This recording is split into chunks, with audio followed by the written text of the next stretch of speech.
हाय दोस्तों, welcome to my YouTube channel. दोस्तों, आज हम आप सभी लोगों को मैथ में मोस्ट इम्पॉर्टेंट टॉपिक को पढ़ाएंगे। तो हमारा आज का टॉपिक है भिन्नों का जोड़। भिन्नों के जोड़ को हमने 2 वीडियो बनाया है और आज का यह हमारा भिन्नों के जोड़ पर तीसरा वीडियो है। तो दोस्तों, हमने पहले जिस भिन्न का हर बराबर हो उसको बताया था, फिर दूसरा टॉपिक था जिस भिन्न का हर बराबर ना हो। आज हम सीखेंगे कि मिश्रित भिन्न को कैसे हल किया जाता है या फिर सही भिन्न को। देखिए दोस्तों, इसको हम पढ़ेंगे 1 सही 2/4। इसको पढ़ेंगे 1 सही 2/4 प्लस 2 सही 3/4। इसको पढ़ेंगे 1 सही 2/4 प्लस 2 सही 3/4। तो देखिए दोस्तों, इसको हम आपको सॉल्व करने का तरीका बताएंगे। तो पहले इस संख्या से इस संख्या में गुणा किया जाता है, फिर जितना आता है उसमें इस संख्या को ऐड कर देते हैं। देखिए दोस्तों, अंश से हर वाली संख्या से ये सही वाली संख्या में गुणा करेंगे, फिर इसमें अंश की संख्या को जोड़ देंगे। तो देखिए दोस्तों, इसको सॉल्व जब करेंगे तो हो जाएगा 4 एकम 4 हो जाएगा और 4 में 2 जोड़ेंगे तो हो जाएगा 6। 6/4 हो जाएगा। देखिए दोस्तों, 4 एकम 4 हो जाएगा और 4 में 2 जोड़ेंगे तो हो जाएगा 6/4। फिर प्लस अब फिर 4 से 2 में गुणा करेंगे तो 4 दूनी 8 हो जाएगा। 4 दूनी 8, 8 में 3 जोड़ेंगे तो हो जाएगा 11। 11/4। देखिए दोस्तों, 4 से 2 में गुणा कर देंगे तो 4 दूनी 8, 8 में 3 जोड़ेंगे तो हो जाएगा 11/4। देखिए दोस्तों, अब हमारा यह भिन्न के रूप में आ गया 6/4 प्लस 11/4। देखिए दोस्तों, इस दोनों भिन्न का हर बराबर है, तो जब हर बराबर रहता है तो अंश वाली संख्या को ऐसे जोड़ देते हैं तो हो जाएगा 6 प्लस 11/4 हो जाएगा 6 प्लस 11/4। तो 6 में 11 को जोड़ेंगे तो हो जाएगा 17। 6 में 11 को जोड़ देंगे हो जाएगा 17 और /4। देखिए दोस्तों, इस भिन्न का हमारा आंसर निकल के आ गया 17/4, यानी कि 1 सही 2/4 प्लस 2 सही 3/4 का आंसर निकल के आ गया 17/4। देखिए दोस्तों, एक बार हम लोग फिर से देखेंगे। 1 सही 2/4 प्लस 2 सही 3/4 को कैसे सॉल्व करेंगे। तो देखिए दोस्तों, हर से इस सही वाली संख्या में गुणा कर देंगे और गुणा करने के बाद जितना आएगा उसको अंश में जोड़ देंगे तो हो जाएगा 4 एकम 4 और 4 में 2 जोड़ेंगे तो हो जाएगा 6। 6/4। फिर प्लस हो जाएगा 4 दूनी 8, 8 में 3 जोड़ेंगे तो हो जाएगा 11/4। 8 3 11/4 हो जाएगा। देखिए दोस्तों, इस भिन्न का हर बराबर है तो हम लोग ऊपर वाली संख्या को ऐसे जोड़ देंगे तो हो जाएगा 6 प्लस 11/4। 6 प्लस 11/4। देखिए दोस्तों, 6 में 11 को जोड़ देंगे तो हो जाएगा 17/4। हमारे इसका आंसर निकल के आ गया 17/4। दोस्तों, अब हम लोग आगे दूसरे क्वेश्चन को देखेंगे। तो दोस्तों, हमारा दूसरा क्वेश्चन है 6 सही 3/2। 6 सही 3/2 प्लस 4 सही 2/2। हमारा अगला क्वेश्चन है 6 सही 3/2 प्लस 4 सही 2/2। तो देखिए दोस्तों, हम लोग फिर इस सवाल को उसी तरह ही करेंगे, यानी कि 2 से 6 में गुणा करेंगे, फिर इसमें 3 को जोड़ देंगे तो हो जाएगा 6 दूना 12। 6 दूनी 12 हो जाएगा। 12 में 3 जोड़ेंगे तो हो जाएगा 15। 15/2। 6 दूनी 12 और 12 में 3 जोड़ेंगे तो हो जाएगा 15/2। फिर बीच में प्लस लग जाएगा। 4 दूनी 8, 8 में 2 जोड़ेंगे तो हो जाएगा 10। 10/2। देखिए दोस्तों, 4 दूनी 8 और 8 में 2 जोड़ेंगे तो हो जाएगा 10/2। देखिए दोस्तों, अब यह भी भिन्न के रूप में आ गया और इस भिन्न का भी हर बराबर है तो हम लोग अंश को डायरेक्ट जोड़ देंगे तो हो जाएगा 15। 15 प्लस 10/2 हमारा हो जाएगा 15 प्लस 10/2। तो देखिए दोस्तों, जब 15 में 10 जोड़ेंगे तो हो जाएगा 25। 25/2। देखिए दोस्तों, इस भिन्न का भी आंसर निकल के आ गया हमारा 25/2।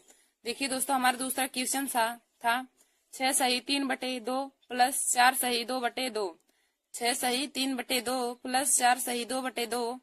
तो देखिए दोस्तों, हो जाएगा 6 दूनी 12 और 12 में 3 जोड़ेंगे तो हो जाएगा 15/2। 6 दूनी 12 3 15/2 प्लस 4 दूनी 8, 8 2 10। 10/2 हो जाएगा। देखिए दोस्तों, अब दोनों भिन्न का हर बराबर है तो हम लोग अंश को ऐसे जोड़ के हर को नीचे लिख देंगे तो हो जाएगा 15 प्लस 10/2। 15 प्लस 10/2। तो दोस्तों, 15 में जब 10 को जोड़ेंगे तो हो जाएगा 25/2। तो हमारा इस भिन्न का आंसर निकल के आ गया 25/2। अब हम लोग आगे तीसरे क्वेश्चन को देखेंगे। तो दोस्तों, हमारा तीसरा क्वेश्चन है 1 सही 4/3 प्लस 2 सही 5/3। हमारा तीसरा क्वेश्चन है 1 सही 4/3 प्लस 2 सही 5/3। तो दोस्तों इसको जब हम लोग सॉल्व करेंगे तो हो जाएगा 3 एकम 3 और 3 में 4 जोड़ेंगे तो हो जाएगा 7/3 प्लस 2 3 6 और 6 5 11 11/3 हो जाएगा। देखिए दोस्तों हमारा फिर इस भिन्न का हर बराबर है तो अंश को वैसे ही जोड़ देंगे तो हो जाएगा 7 + 11/3। हर बराबर है तो अंश को ऐसे जोड़ देंगे तो हो जाएगा 7 + 11/3। तो देखिए दोस्तों जब 7 में 11 को जोड़ देंगे तो हो जाएगा 18/3। देखिए दोस्तों अब यह भिन्न कट जाएगा तो हो जाएगा 3 एकम 3 3 6 18 6/1 यानी कि 6। दोस्तों हमारा इस क्वेश्चन का आंसर निकल के आ गया 6। देखिए दोस्तों हमारा तीसरा क्वेश्चन था 1 सही 4/3 प्लस 2 सही 5/3। 1 सही 4/3 प्लस 2 सही 5/3। तो इसको जब सॉल्व करेंगे तो हो जाएगा 3 एकम 3 3 में 4 जोड़ेंगे तो हो जाएगा 7/3 प्लस 2 3 6 6 5 11/3। देखिए दोस्तों अब इस भिन्न का हर बराबर है तो हम लोग अंश को ऐसे जोड़ देंगे तो हो जाएगा 7 + 11/3 हो जाएगा 7 + 11/3 और 7 में 11 को जोड़ देंगे तो हो जाएगा 18/3 यानी कि काटेंगे तो आंसर निकल के आ जाएगा 6 6 3 18। दोस्तों आप सब लोग इस एक क्वेश्चन को कमेंट बॉक्स में जरूर बताइएगा कि इस क्वेश्चन का आंसर क्या आ जाएगा। इस क्वेश्चन का आंसर क्या होगा आप लोग कमेंट बॉक्स में जरूर बताइएगा। तो हमारा क्वेश्चन है 2 सही 4/5 2 सही 4/5 प्लस 2 सही 7/5। या दोस्तों 7 है 2 सही 4/5 प्लस 2 सही 7/5 का आंसर क्या होगा तो आप लोग कमेंट बॉक्स में जरूर बताइएगा। थैंक यू दोस्तों। ऐसे ही हमारे वीडियो को देखने के लिए आप सब लोग हमारे YouTube channel Nancy Success classes को सब्सक्राइब कर लीजिए और दोस्तों में लाइक और शेयर करना ना भूलें। धन्यवाद दोस्तों। हाय दोस्तों, welcome to my YouTube channel Nancy Success Classes. आज हम आप सभी लोगों को मैथ में मोस्ट इम्पोर्टेंट टॉपिक को बताएंगे। तो हमारा आज का टॉपिक है भिन्नों का घटाव। देखिए दोस्तों हमने कल भी एक वीडियो भिन्नों के घटाव पर बनाया था। तो भिन्नों के घटाव में हमारा कल का वीडियो था जिस भिन्न का हर समान हो, और आज हम पढ़ेंगे जिस भिन्न का हर समान ना हो तो उस भिन्न को कैसे सॉल्व करते हैं। तो दोस्तों हमने यहाँ पर पहला क्वेश्चन लिया है 1/2 माइनस 1/3 1/2 माइनस 1/3। तो इसको देखिए दोस्तों कैसे सॉल्व करेंगे। तो पहले हम इस जब हर बराबर ना हो तो हम लोग हर वाली संख्या का लासा निकाल लेते हैं या फिर दोनों हर का आपस में गुणा कर देते हैं। इस हर का आपस में गुणा करेंगे तो नीचे लिखेंगे, इसका यहाँ में गुणा करेंगे और इस संख्या का इस अंश में गुणा करेंगे, यानी कि 2 3 6 हो जाएगा। 2 3 6 हो जाएगा और 3 एकम 3, बीच में माइनस लगा देंगे, 2 एकम 2। अब देखिए दोस्तों हमारा भिन्न के रूप में आ गया 3 - 2/6। अब 3 में से 2 को घटाएंगे तो वो आ जाएगा 1/6। देखिए दोस्तों हमने इस भिन्न का आंसर निकाल लिया 1/6, यानी कि 1/2 माइनस 1/3 का मान निकल के आ गया 1/6। देखिए दोस्तों भिन्नों के घटाव में जब हर बराबर ना हो तो हम लोग गुणा करके या फिर लासा निकाल कर भी लगा सकते हैं। तो 2 से 3 में गुणा करेंगे तो 2 3 6 हो जाएगा, उसको नीचे लिख देंगे। फिर 3 का इस अंश में गुणा करेंगे और 2 का इस अंश में, तो 3 एकम 3 हो जाएगा। फिर बीच में माइनस लग जाएगा और 2 एकम 2, और 3 में से 2 जाएगा तो 1/6 हो जाएगा। देखिए दोस्तों हमने इस क्वेश्चन का आंसर निकाल लिया 1/6।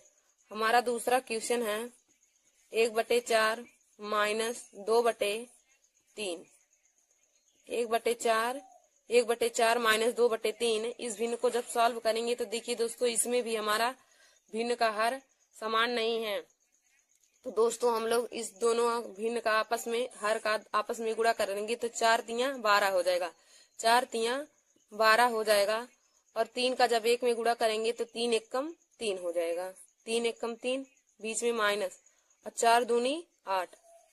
अब देखिए दोस्तों यहाँ पे हमारा आया है 3 - 8/12। अब देखिए दोस्तों जब 3 में से 8 घटाएंगे तो आ जाएगा -5/12। 3 में से 8 नहीं घटेगा लेकिन माइनस चिन्ह आ जाएगा, और 8 में से 3 घटाएंगे तो 5। देखिए दोस्तों जब छोटी संख्या में से बड़ी संख्या घटती है तो हमेशा चिन्ह माइनस में आता है, यानी कि इस क्वेश्चन का आंसर आ जाएगा -5/12। तो हमारा दूसरे क्वेश्चन का आंसर आ गया -5/12, यानी कि 1/4 -2/3 का आंसर आ गया -5/12। दोस्तों हम लोग आगे तीसरा क्वेश्चन लेंगे 7/2 -1/3।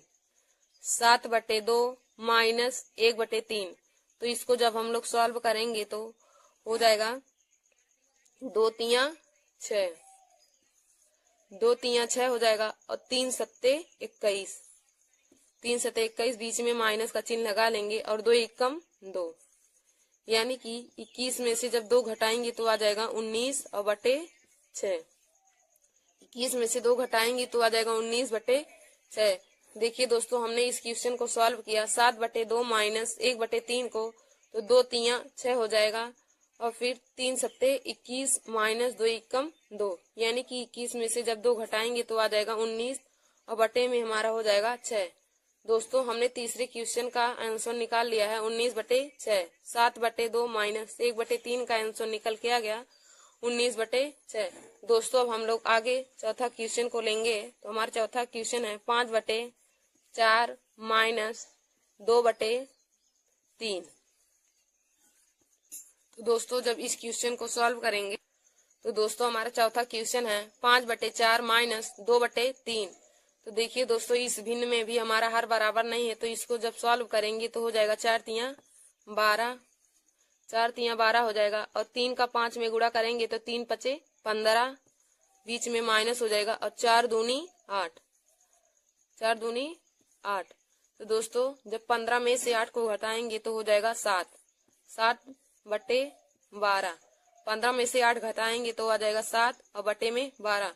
तो दोस्तों हमारे चौथे क्वेश्चन का आंसर निकल के आ गया 7/12, यानी कि 5/4 -2/3 का आंसर निकल के आ गया 7/12। देखिए दोस्तों भिन्नों का घटाव का क्वेश्चन इसी तरह लगाया जाता है, यानी कि इस हर की संख्या को आपस में गुणा करके नीचे लिख दे रहे हैं और इस हर का इस अंश में गुणा और इस अंश का इस हर के साथ गुणा किया जाता है। इसका इसके साथ नीचे लिख देंगे और इस हर का इस अंश में गुणा और इस हर का इस अंश में गुणा करके निकालते हैं। दोस्तों आप सब लोग एक क्वेश्चन कमेंट बॉक्स में जरूर बताइएगा सॉल्व करके 4/2 -4/3 का मान कितना आएगा। 4/2 -4/3 का मान कितना आएगा, आप लोग आंसर में जरूर कमेंट करके बताइएगा। थैंक यू दोस्तों, ऐसे ही हमारे वीडियो को देखने के लिए आप सभी लोग हमारे YouTube channel Nancy Success classes को सब्सक्राइब कर लीजिए और दोस्तों में लाइक और शेयर करना ना भूलिए। धन्यवाद दोस्तों।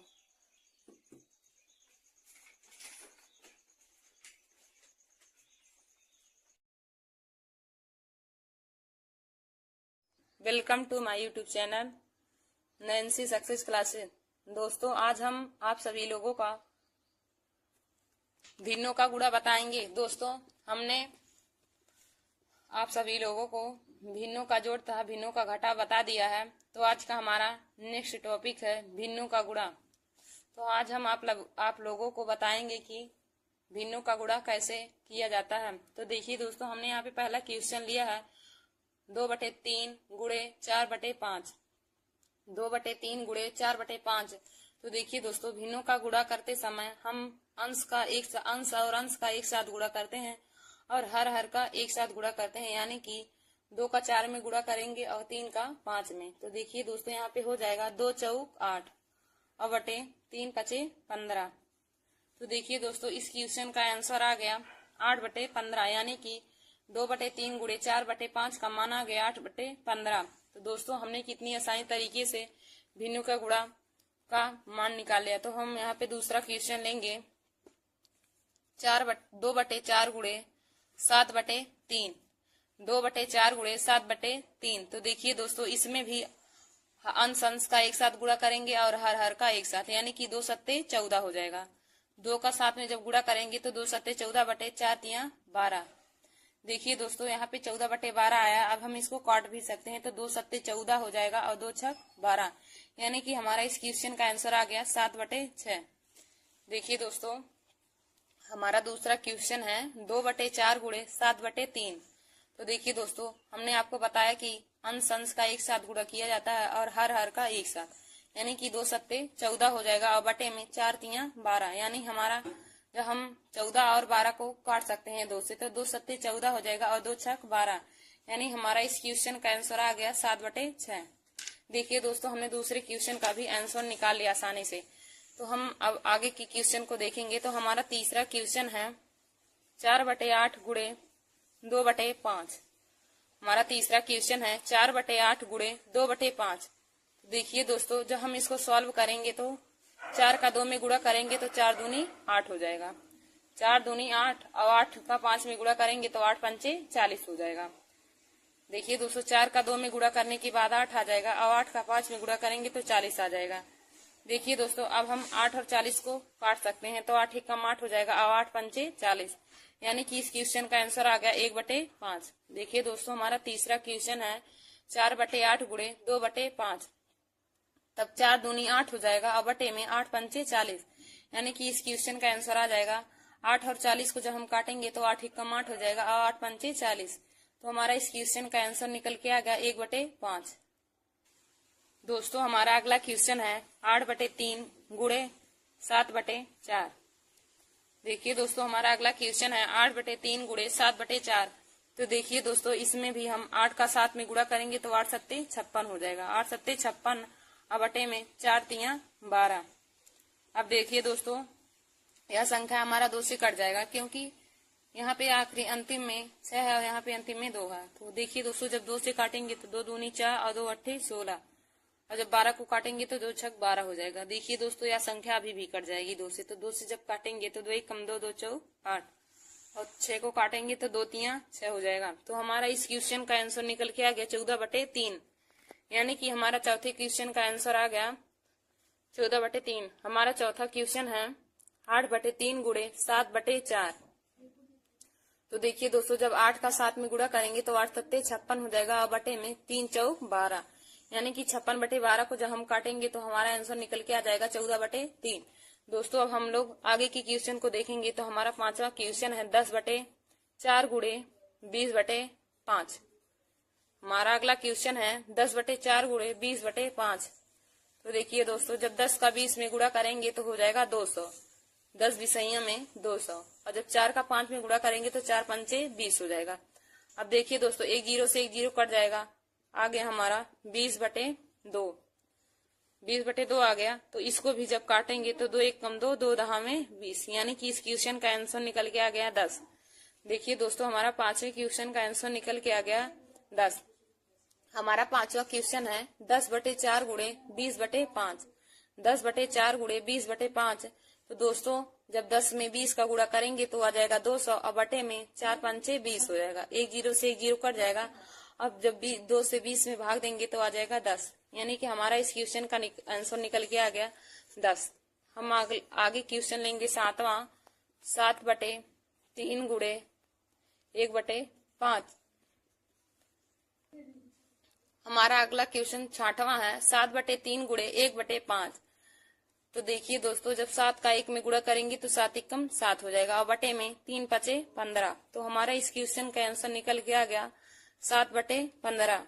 देखिए दोस्तों, हम आप सभी लोगों को एक क्वेश्चन देते हैं सॉल्व करने के लिए। आप लोग कमेंट बॉक्स में जरूर बताइएगा कि भिन्नों के गुणा में इस क्वेश्चन का आंसर कितना आएगा। 2/8 गुणे 5/6। तो दोस्तों, आप लोग इस क्वेश्चन का आंसर कमेंट बॉक्स में जरूर बताइएगा कि कितना आएगा। 2/8 गुणे 5/6 का मान कितना आएगा। थैंक यू दोस्तों। दोस्तों, आप सभी लोग भिन्नों के गुणा के सवाल को इसी तरह ही लगाएंगे। धन्यवाद दोस्तों। ऐसे ही हमारे वीडियो को देखने के लिए आप सभी लोग हमारे YouTube channel Nancy Success classes को सब्सक्राइब कर लीजिए और दोस्तों में शेयर करना ना भूलें। धन्यवाद दोस्तों। हाय दोस्तों, welcome to my YouTube channel Nancy Success Classes. दोस्तों, आज हम आप सभी लोगों को भिन्नों का गुणा बताएंगे। हमारा आज का टॉपिक है भिन्नों का गुणा। तो दोस्तों, हमने एक वीडियो भिन्नों के गुणा पर बनाया है। आज हमारा यह भिन्नों के गुणा पर दूसरा वीडियो है। तो हम क्वेश्चन लेंगे 2 सही 3/5। 4 गुणे 1 सही 2/3। देखिए दोस्तों हमारा पहला क्वेश्चन है 2 सही 3/4 गुणे 1 सही 2/3। तो देखिए दोस्तों यहाँ हमारा मिश्रित भिन्न है।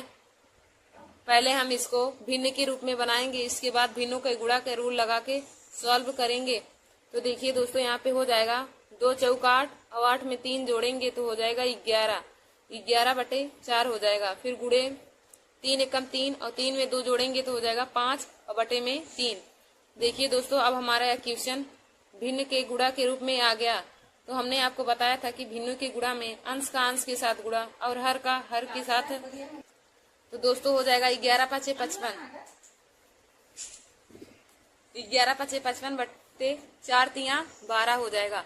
देखिए दोस्तों हमारा इस क्वेश्चन का आंसर निकल के आ गया 55/12, यानी कि हमारा क्वेश्चन था 2 सही 3/4 गुणे 1 सही 2/3। तो हम लोग इसे सॉल्व करेंगे, 2 में 4 का गुणा कर देंगे, उसके बाद उसमें अंश की संख्या को जोड़ देंगे तो 4 दूनी 8 हो जाएगा, 8 में 3 जोड़ेंगे तो हो जाएगा 11/4 गुणे 3 एकम 3 और 3 में 2 जोड़ेंगे तो हो जाएगा 5/3। अब देखिए दोस्तों अंश का अंश के साथ गुणा और हर का हर के साथ गुणा, तो 11 5 55 हो जाएगा और बटे में 4 तिया 12। हमने कितनी आसानी तरीके से इस क्वेश्चन का आंसर निकाल लिया। तो हम दूसरा क्वेश्चन यहाँ पे लेंगे 4 सही 3/2 गुणे 5 सही 2/4। देखिए दोस्तों हमारा दूसरा क्वेश्चन है 4 सही 3/2 गुणे 5 सही 2/4। तो हम पहले इसे भिन्न के रूप में बनाएंगे, इसके बाद भिन्नों का गुणा का रूल लगा के सॉल्व करेंगे। तो हो जाएगा 2 चौक 8 और 8 में 3 जोड़ेंगे तो हो जाएगा 11, 11 और बटे में 2 गुणे 4 5 20 और 20 में 2 जोड़ेंगे तो हो जाएगा 22 और 22/4। अब देखिए दोस्तों अंश का अंश के साथ गुणा और हर का हर के साथ गुणा हो जाएगा।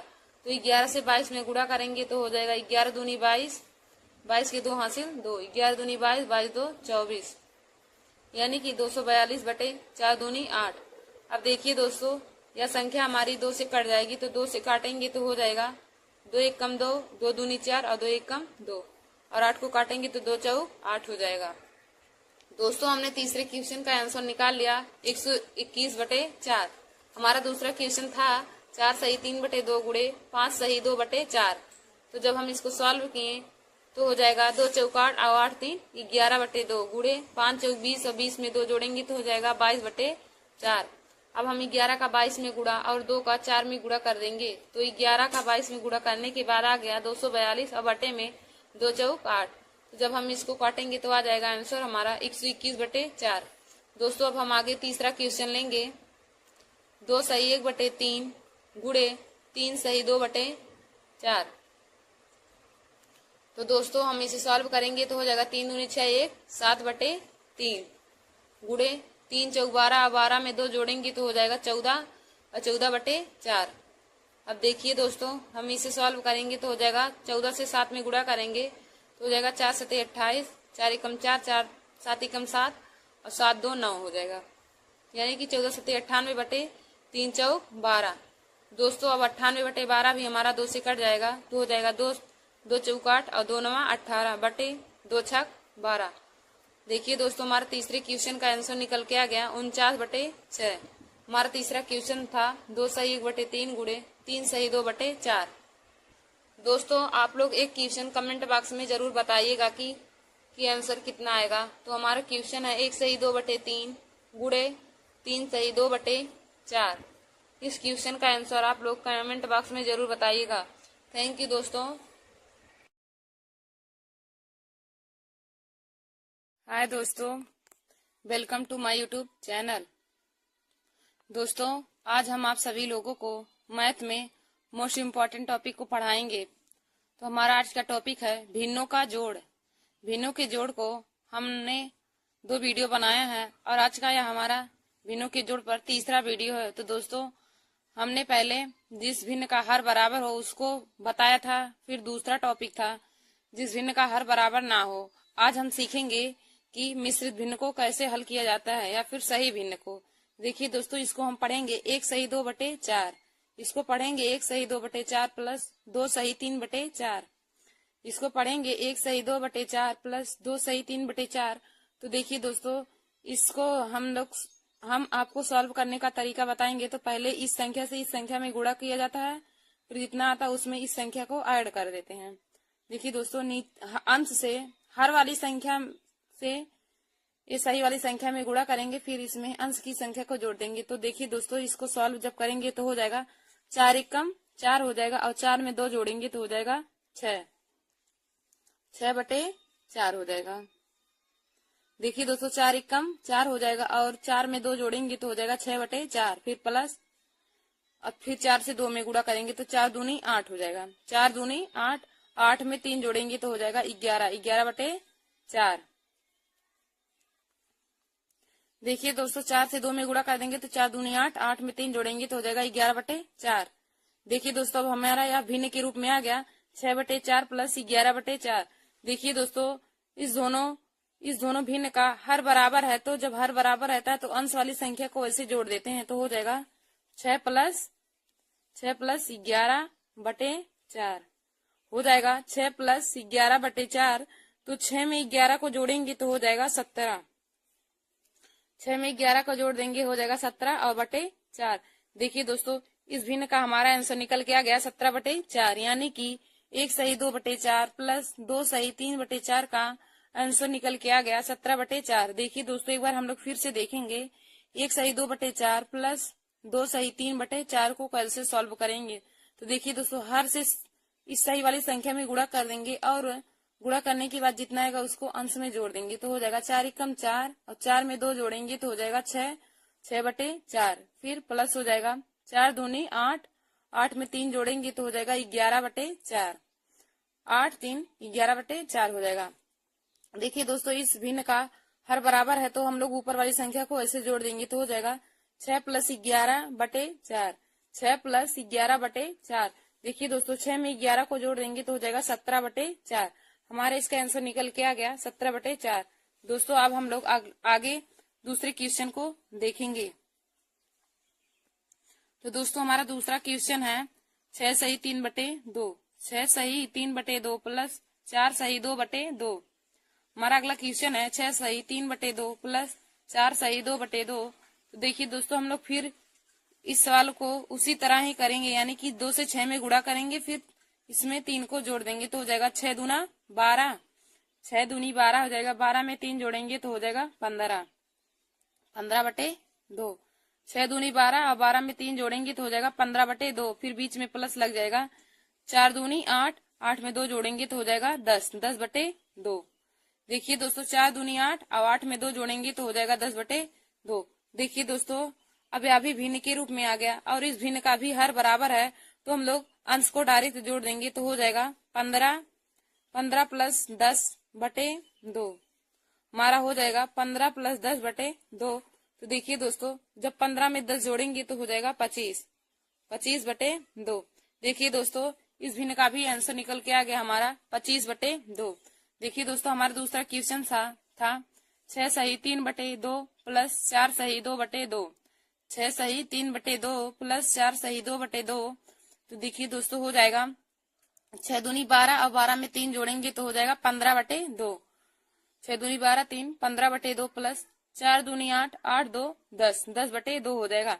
देखिए दोस्तों, अब दोनों भिन्न का हर बराबर है, तो हम लोग अंश को ऐसे जोड़ के हर को नीचे लिख देंगे तो हो जाएगा 15 प्लस 10/2, 15 प्लस 10/2। तो दोस्तों, 15 में जब 10 को जोड़ेंगे तो हो जाएगा 25/2।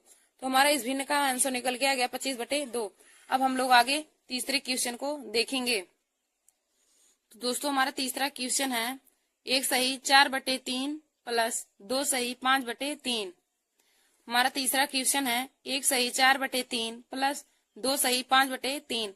तो दोस्तों, इसको जब हम लोग सॉल्व करेंगे तो हो जाएगा 3 एकम 3, और 3 में 4 जोड़ेंगे तो हो जाएगा 7/3 प्लस 2 3 6 और 6 5 11, 11/3 हो जाएगा। देखिए दोस्तों, हमारा फिर इस भिन्न का हर बराबर है, तो अंश को ऐसे ही जोड़ देंगे तो हो जाएगा 7 प्लस 11/3। हर बराबर है, तो अंश को ऐसे जोड़ देंगे तो हो जाएगा 7 प्लस 11/3। तो देखिए दोस्तों, जब 7 में 11 को जोड़ देंगे तो हो जाएगा 18/3। देखिए दोस्तों, अब यह भिन्न कर जाएगा तो हो जाएगा 3 एकम 3, 3 6 18, 6/1 यानी कि 6। दोस्तों हमारा इस क्वेश्चन का आंसर निकल के आ गया 6। देखिए दोस्तों हमारा तीसरा क्वेश्चन था 1 सही 4/3 प्लस 2 सही 5/3। 1 सही 4/3 प्लस 2 सही 5/3। तो इसको जब सॉल्व करेंगे तो हो जाएगा 3 1 कम 3, 3 में 4 जोड़ेंगे तो हो जाएगा 7/3 प्लस 2 3 6 6 5 11/3।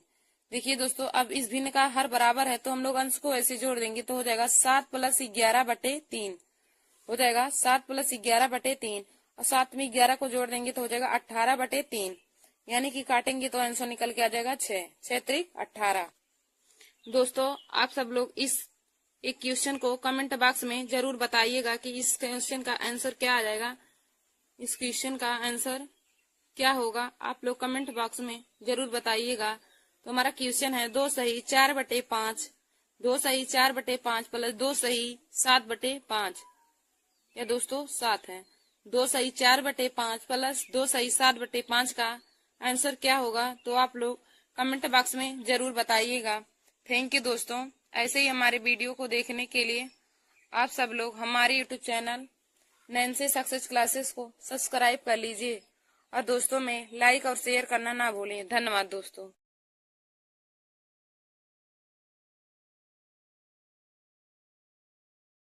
नमस्कार दोस्तों, welcome to my YouTube channel. आज मैं आप सभी लोगों को मैथ में मेंसुरेशन के बारे में बताऊंगी। देखिए दोस्तों आज का हमारा टॉपिक है मेंसुरेशन। तो मैं आप लोगों को आज मेंसुरेशन में 2D और 3D के बारे में बताऊंगी। देखिए दोस्तों 2D क्या होता है और 3D। तो 2D का मतलब होता है जिसमें ऐसी आकृति जिसमें केवल लंबाई और चौड़ाई हो। 2D का मतलब होता है कि ऐसी आकृति जिसमें केवल लंबाई और चौड़ाई हो उसे हम 2D कहते हैं। और देखिए दोस्तों 3D का मतलब क्या होता है कि ऐसी आकृति जिसमें लंबाई चौड़ाई और ऊंचाई तीनों स्थित हो। ऐसी आकृति जिसमें लंबाई चौड़ाई एवं ऊंचाई तीनों स्थित हो उसे हम 3D कहते हैं। और 2D का मतलब हो जाएगा ऐसी आकृति जिसमें लंबाई और चौड़ाई स्थित हो। तो देखिए दोस्तों 2D में हमारे कौन कौन से आकृति आते हैं। तो 2D में हमारा हो जाएगा वर्ग। वर्ग यानी कि स्क्वायर। वर्ग को इंग्लिश में स्क्वायर बोलते हैं। फिर देखिए दोस्तों हमारा दूसरा क्या हो जाएगा आयत। आयत यानी कि रेक्टेंगल्स। फिर हमारा हो जाएगा त्रिभुज। त्रिभुज यानी कि ट्राइंगल्स। फिर देखिए दोस्तों चतुर्भुज यानी कि क्वाड्रिलेटरल। फिर हमारा अगला हो जाएगा वृत्त यानी कि सर्कल। तो इतनी आकृतियां हमारे 2D में आते हैं जिसमें केवल लंबाई और चौड़ाई होती हैं। तो ऐसी आकृतियों को हम 2D आकृति कहते हैं। और 2D में हमारे आते हैं वर्ग, आयत है, त्रिभुज, चतुर्भुज और वृत्त।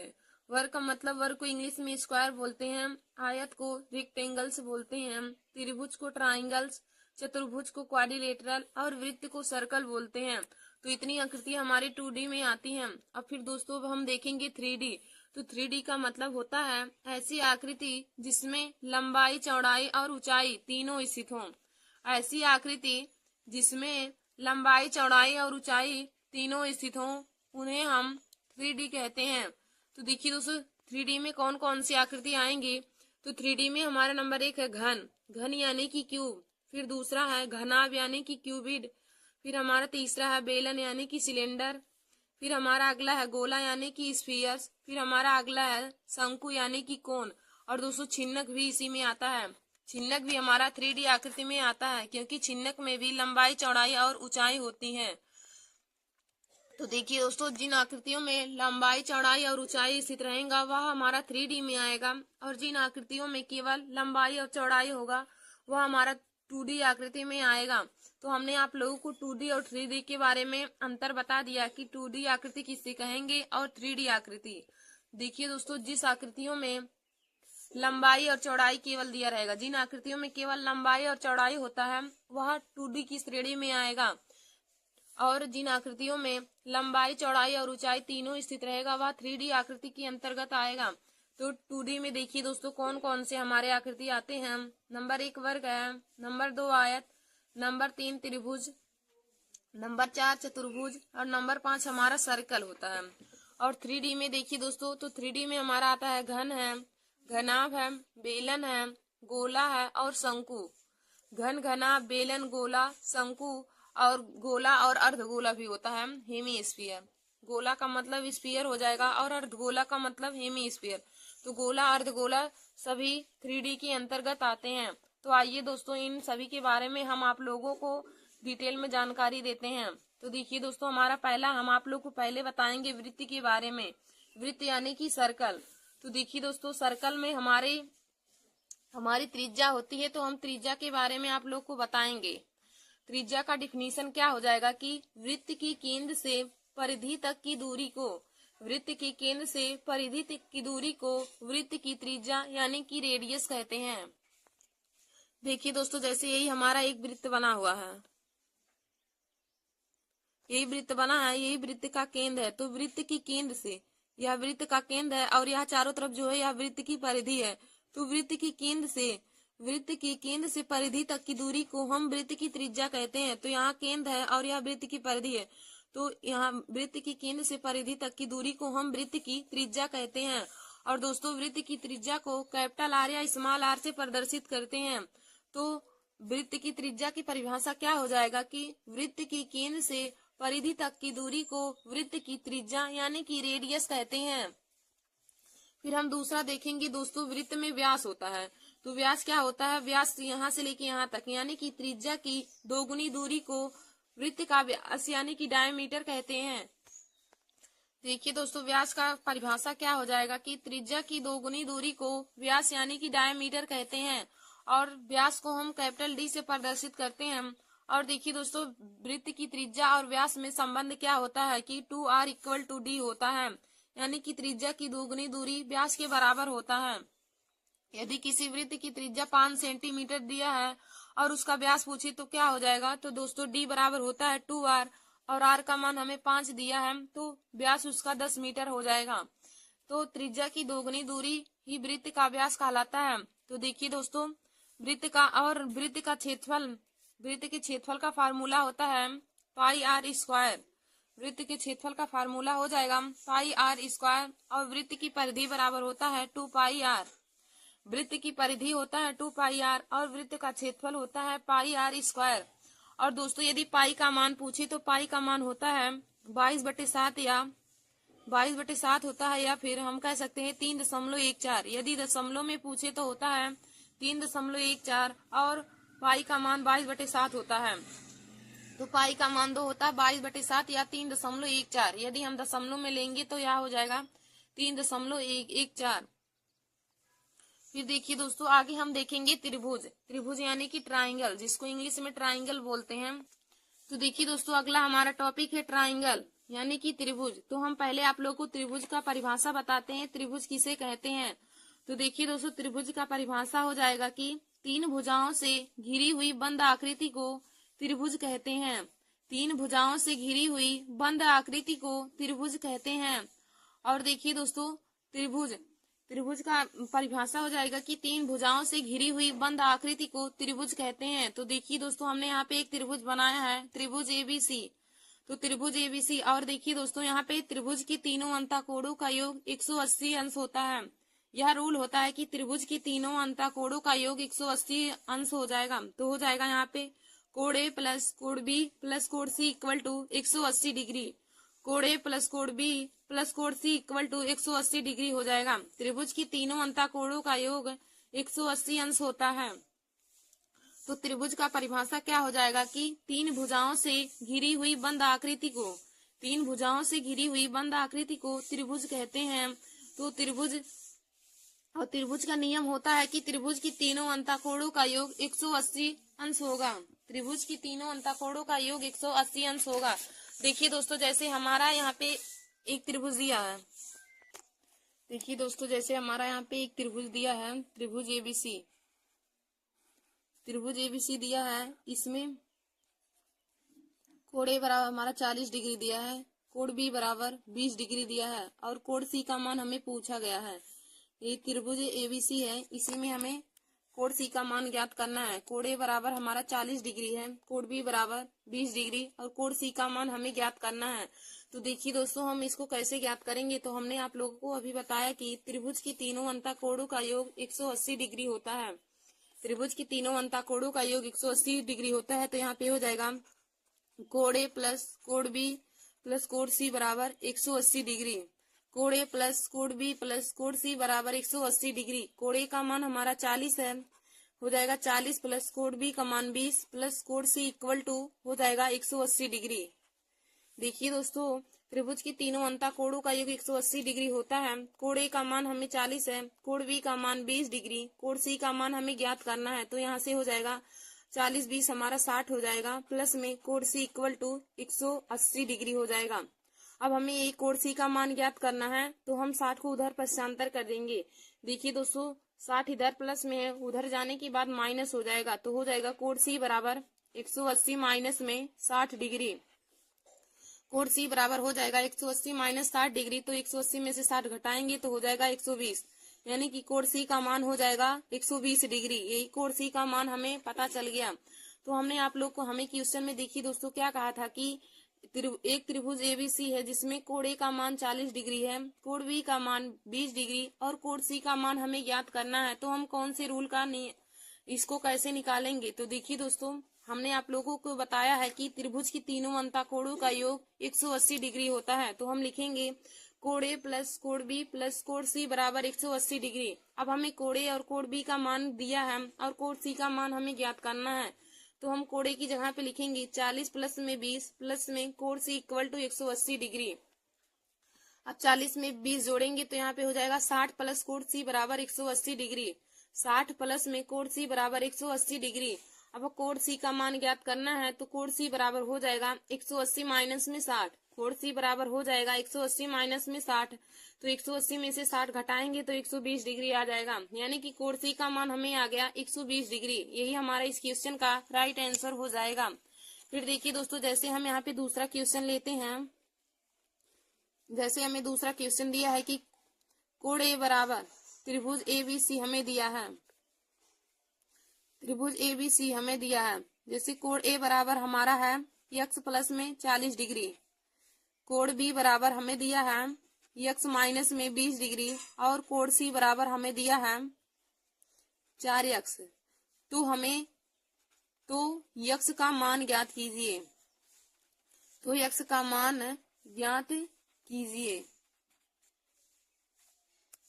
देखिए दोस्तों, हमें एक त्रिभुज एबीसी दिया है, त्रिभुज हमें एबीसी दिया है जिसमें कोण ए बराबर x प्लस 40 डिग्री, कोण बी बराबर x माइनस में 20 डिग्री और कोण सी बराबर 4x है, तो हमें x का मान ज्ञात करना है। तो देखिए दोस्तों, हमने आप लोग को बताया है कि त्रिभुज की तीनों अंतःकोणों का योग 180 डिग्री होता है, तो यहाँ से हम लिखेंगे कोण ए प्लस कोण बी प्लस कोण सी बराबर 180 डिग्री। त्रिभुज की तीनों अंतःकोणों का योग 180 डिग्री होता है, तो हो जाएगा कोण ए प्लस कोण बी प्लस कोण सी बराबर 180 डिग्री। अब कोण ए का मान हमें x प्लस 40 डिग्री दिया है, तो यहाँ से हो जाएगा x प्लस में 40 और कोण बी का मान है x माइनस में 20 प्लस में कोण सी का मान 4x बराबर में 180 डिग्री हो जाएगा। अब दोस्तों, हम x को एक साथ जोड़ेंगे और संख्या वाला एक साथ, तो देखिए दोस्तों, x प्लस x 2x हो जाएगा और 2x में 4x को जोड़ेंगे तो 6x हो जाएगा। x प्लस x 2x में 4x जोड़ेंगे तो 6x हो जाएगा। फिर हमारा प्लस हो जाएगा, 40 में से 20 जाएगा तो 20 बराबर में हमारा 180 डिग्री हो जाएगा। फिर अब देखिए दोस्तों, हम इधर 20 हमारा प्लस में है, उधर जाने के बाद माइनस हो जाएगा, तो यहाँ से हो जाएगा 6x बराबर 180 माइनस में 20। 6x बराबर हो जाएगा 180 माइनस में 20। यहाँ से 6x बराबर क्या हो जाएगा, 180 में से 20 घटाएंगे तो 160 हो जाएगा। अब हमें x का मान निकालना है, तो x बराबर क्या हो जाएगा। देखिए दोस्तों, यहाँ पे 6 इसके साथ x के साथ गुणा कर रहा है, इधर आएगा तो बटे में हो जाएगा, यानी कि भाग करेगा, तो x बराबर हो जाएगा 160 बटे में 6। अब इसको हम काटेंगे तो 2 से काटेंगे तो 80 दूनी 120 और 3 दूनी 6 होता है, तो x का मान हमें आ गया 80/3 डिग्री। x का मान आ गया 80/3। यही इस क्वेश्चन का राइट आंसर हो जाएगा। देखिए दोस्तों, हमें क्वेश्चन दूसरा क्या कहा था कि हमारे पास एक त्रिभुज एबीसी है, त्रिभुज एबीसी है जिसमें कोण ए बराबर x प्लस 40 डिग्री, कोण बी बराबर x माइनस में 20 डिग्री और कोण सी बराबर 4x है। कोण सी बराबर 4x है, तो x का मान ज्ञात कीजिए। तो हमने आप लोग को बताया है कि नियम कि त्रिभुज की तीनों अंतःकोणों का योग 180 डिग्री होता है। त्रिभुज की तीनों अंतःकोणों का योग 180 डिग्री होता है। तो हम लिखेंगे कोण ए प्लस कोण बी प्लस कोण सी बराबर 180 डिग्री। अब देखिए कोण ए का मान हमें दिया है x+40, तो हम कोण ए की जगह पे रखेंगे x+40 प्लस में कोण बी की जगह पे x माइनस में 20 प्लस में कोण सी की जगह पे 4x बराबर में 180 डिग्री। अब दोस्तों हम x वाली संख्या को एक साथ जोड़ेंगे और संख्या को एक साथ, तो देखिए यहाँ से हो जाएगा x+x 2x, 2x में 4x जोड़ेंगे तो 6x हो जाएगा। 6x प्लस में हमारा 20 हो जाएगा बराबर में 180 डिग्री। 6x प्लस 20 बराबर में 180 डिग्री। अब देखिए दोस्तों इधर 20 प्लस में उधर जाने के बाद माइनस हो जाएगा, तो हो जाएगा 6x बराबर 180 माइनस में 20। 6x बराबर हो जाएगा 180 माइनस में 20, तो 6x बराबर हो जाएगा 180 में से 20 जाएगा तो 160 यहाँ पे बचेगा। फिर अब हम x का मान निकालेंगे, तो देखिए दोस्तों 6 इधर गुणा कर रहा है, इधर आने के बाद भाग करेगा तो x बराबर हो जाएगा 160 बटे में 6।